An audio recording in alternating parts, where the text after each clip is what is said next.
Hello everybody! We hello. are live. Okay, so for those of you who don't know us, I am Jude and this is Chris. And together we are Ready Steady Websites. And today we are talking about how not to overcomplicate membership sites. Because we do work with a lot of people creating membership sites, funnily enough, because that's one of the things we offer. And when we start working with people, we tend to have a chat with them before they start using our platform, just to check that what they want to do fits well with what we offer. And people have these amazing ideas, incredible ideas of things that they want to put into their membership site. But they are trying to do a lot and they are overcomplicating their idea essentially. They're overcomplicating their membership, not just for their potential members, but also for themselves as well. You know, this is something that they have got to run consistently on an ongoing basis. And so by overcomplicating a membership, it makes it really hard for you to keep it going consistently. And consistency is a real key thing here. So we have got some tips for things to consider if you're planning a membership, or things to consider if you already have a membership but you feel like, you know, perhaps it's not working as well as you want it to. Perhaps you're not seeing the engagement from your members, or you're seeing a lot of drop off from members, or you are finding it really hard to run yourself and hard to manage. And we've got lots of people watching us on Instagram at the moment, Including, I think, someone's dog. No, it is. Yes. Oscar the little collie's watching us. Hello, Oscar. I hope you're enjoying it. Hopefully he's barking along. So And that's definitely Collie's. That's just a private joke. Right. Okay. So the first thing that we really recommend that people do is keep your content simple and regular. So it may well be that, you know, your membership could be structured in lots of different ways. We know a lot of people who will put out a piece of content a week, a nice simple piece of content a week, or they might put out a piece of content a month. Or it might be that, you know, they've got more of a cohort-based membership, and so they put a course out there once every quarter, something like that. But whatever you're doing, try and do it so that it is consistent, so that your members know when to expect it, so that they can plan around it and really get the best out of your membership, so they feel that they're getting the worth from it. Yeah.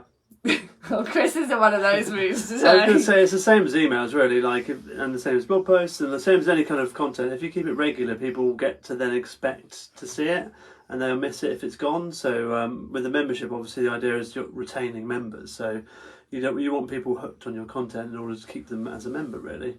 But yeah, keeping it simple with regular content is a good way to start. Absolutely. And then another real key thing for memberships, and especially now, I think people are expecting more and more to get access to you as the person who runs the membership through the membership. So whether you do that through some group calls, whether you do that through like a little Ask Me Anything session, something that actually gives them direct access, that offers them that little bit of support on top of the content you're putting out there, especially if, you know, you're putting content out there that they then have follow-up questions on, or you give them some ideas and they want to understand fully how they can implement them themselves in whatever it is that you're supporting them with. It's a really, really good idea to give your members some kind of access to you. So whether you do that as a monthly call or a quarterly call, or you give them an opportunity to send in lots of questions and then you do a live answering all of their questions,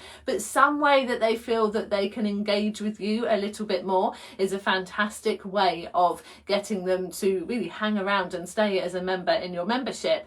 And again, it's not a complicated thing to do. You know, again, offer it as much as you can commit to. So if you know you can only commit to once a quarter, do it once a quarter. But if you can commit to once a month, do once a month. But don't overcomplicate it. Make it simple. Just a simple ask me anything on Zoom, or a simple, like I said, send in the questions and do a live. It doesn't have to be complicated. You don't have to try and get all this webinar software and do all this, that and the other. People are very used to Zoom now. Get people to come and chat to you on Zoom. Keep it really, really simple. It doesn't have to be that you're using a membership platform that you can do everything in the platform and it all looks really slick and whizzy and they come into the membership site to do this, that and the other. Chuck out a Zoom link. You've got them all on your email system. Keep it simple, and just as long as it's really, really valuable to them, then they will be fine with it. Anything to add on that one? No. No. Do you want to do that one then? As I feel I'm talking a lot. Too much will drive people away. So yeah, when it comes to membership sites, and this goes for content but also structure as well, is try not to overload things, because the problem that a lot of people have is they'll try and emulate some of the bigger players, and they'll think, well, I need to provide mega value in order to sort of sell this membership to people, because obviously memberships are getting more and more prevalent. There's lots of people who have memberships now, so there's almost like a competition of like, how much can I add in for this sort of monthly cost. But the problem that comes with that is you end up with a lot of content, and then you've got to display the content on your site in a way that's not overwhelming. So the idea is really to sort of concentrate on the simple key aspects of your business that you want to get over there. Concentrate on your unique value to what you're providing for your membership and show those elements. If you do, obviously, as you get bigger, as the website grows, you're going to have more stuff on your membership site, so you're going to need to house that content somewhere. But what we normally advise is having panels with no more than 3 links to the content, so like a panel with 3 latest videos, or a panel with the 3 latest Zoom calls. So not to overwhelm people, because if they see a big long scrolling page with lots of options on it, they're just going to freak out and log straight back out again and feel like they're not getting the most out of the membership. You need to make it clear to people that they can dip into the content that they need to, make the latest content easily accessible, and just try to make it simple for them using it so they don't get overwhelmed. Yeah, like Chris said as well, people feel like they need to throw so much content into a membership to go, look at this wonderful, amazing value, you want to come here. But actually, people's mindset, if you are putting in 5 pieces of content a month and they're not managing to watch every video or read every download, they're not able to consume all of that content in a month, they then think, I'm not using the membership fully because I'm not using all of that content in a month. Therefore, I'm going to leave because it's a waste of my money. But if you charge the same amount of money, put in a fantastic resource each month with a call to follow up, and they have got the time to watch that video and attend that one call, they think, fantastic, I'm doing everything that this membership offers every month. I'm getting loads of value for money for this. And therefore, they're going to hang around and you're actually doing less work. So that's something to bear in mind, because, you know, we are all guilty of that, I think, going, oh, do you know what, we want to try and offer more and more and more and be really, really helpful, and just create so much work for ourselves to do, and then it doesn't actually benefit anybody. And the other thing that we see more and more in memberships now is people trying to include gamification. So you can get points if you've done a certain number of masterclasses, or you can get points if you gauge a certain amount in the community in the membership site. And then the group that you're in that gets the most number of points gets a cup at the end of the month, and this kind of thing. And that can work really well in bigger memberships, much more established memberships where there are certain like clear training pathways, and so getting some points for completing each section of the training pathway and then getting a certificate at the end of it, all those things can work really, really well. They don't tend to be needed in new memberships, and we have worked with people who haven't even done a beta launch of their membership yet. They don't even know if it's something that people want and are actually going to commit to and pay for, but they're already trying to add in gamification and going, so when someone signs up for this, this is going to happen and they're going to get points for this and da da da da da da. And it's just not needed at that stage of a membership. I personally would argue it's perhaps not needed at any stage of a membership, but some people love it. That's just my personal preference. But yeah, it's not something to be trying to implement straight away. If it's something you know you love and you might want to do down the line, it's worth having in your mind and looking at the platform you're thinking of using to create your membership site if it contains it, and it is something you can add in later. But it's not something to try and start with straight away. Definitely keep it simple at the start before you try and jump in and do absolutely everything, because you are just, again, creating more work for yourself that you don't need to do at that stage. You need to be focusing on that amazing, really valuable 1 or 2 pieces of content a month, or 1 little piece of content a week, however you want to structure it, or a fabulous course to kick off with. Focus on that rather than trying to add in all the extras right at the beginning. Yeah, what we normally find, and it's not always the case, but normally with gamification, if you're seeing it introduced into a membership, it means they've got a retention issue. So they're seeing people dropping off and they are trying to find a new way of keeping people engaged in the site.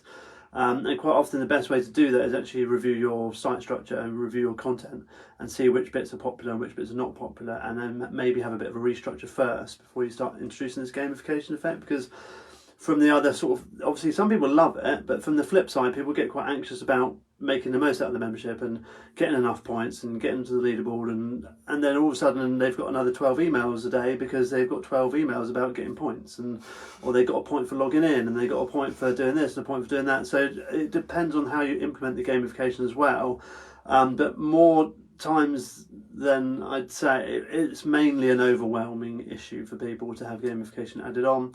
And if you're already having people dropping out because there's probably too much content on your site, then gamification isn't going to help. It might even compound the issue. So make sure that you're being honest with yourself, that the content that you've got on your site warrants still being there, or maybe it needs reshaping, maybe it needs updating, maybe it needs reorganizing, maybe it needs putting in the background, and you're bringing other content to the surface first. So, keeping it simple is a good idea.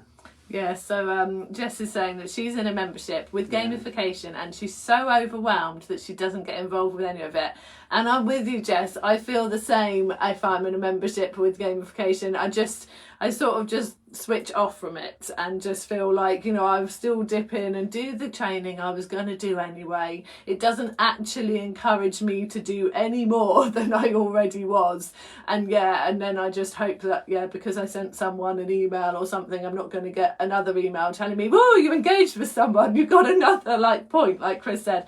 So it just, you really have to know your audience to know if gamification is going to work in a membership site, I think, and be really sure that it is going to, if people are going to want to include it in their membership sites.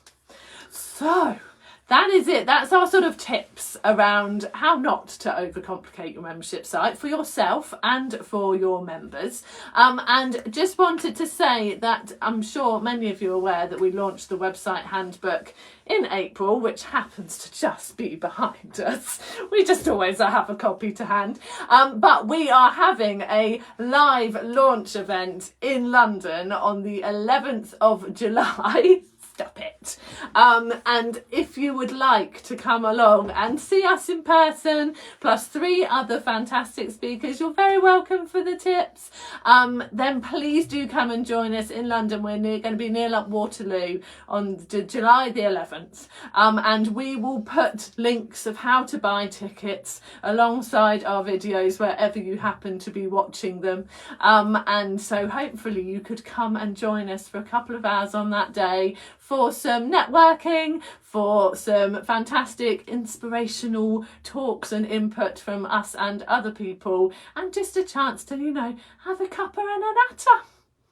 Yeah, and you get a free copy of the book signed as well with your ticket. And some extra little freebies. So if you are travelling distance to London, it would be lovely to see you. And like we said, we will drop links in so that you can go and find out more. But thank you for joining us live today, everyone who joined us live. If there are any more questions, obviously do pop them in the comments. And we will be also popping this on YouTube as well. If you are catching up, you may well be watching it right there. And if you haven't sussed out our YouTube channel yet, do go and do that. We are Ready Steady Websites on YouTube, like we are pretty much everywhere. And there are lots and lots of top tips videos there for you to go and get a bit more helpful information. There are no more questions coming in. So thank you for joining us live, everyone. Take care, have a fab week, and hopefully we'll see you soon. Bye.